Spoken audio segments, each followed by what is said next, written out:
let's start with what is happening in the female body through menopause.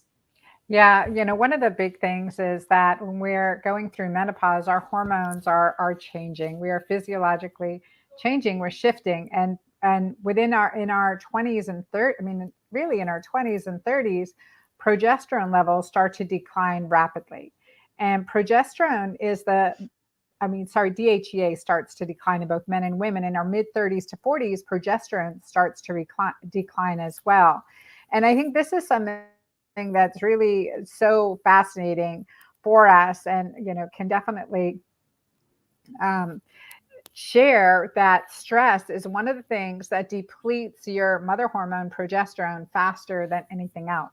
So it's often that people become really symptomatic in their mid to late 30s, early 40s, and you're like, it's too early for menopause. What's going on?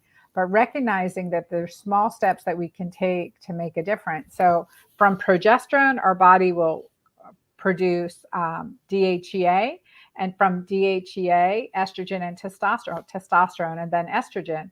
And that conversion really depends on our enzymes and what else is going on in our body. But when we're under stress, cortisol will be produced in preference of our reproductive hormones. And so that's where we see this rapid, mood swings, PMS symptoms, breakthrough bleeding, irregular cycles.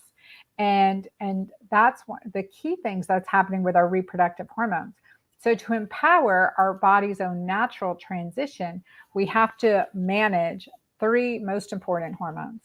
And that is insulin, cortisol, and the most important hormone of our entire body, oxytocin, the hormone of love and bonding and connection. And it's the most alkalinizing hormone in our body. It's a anti-aging hormone, a regenerative hormone, and it's super, super powerful. So that's kind of the transition that's happening. And menopause is natural and mandatory.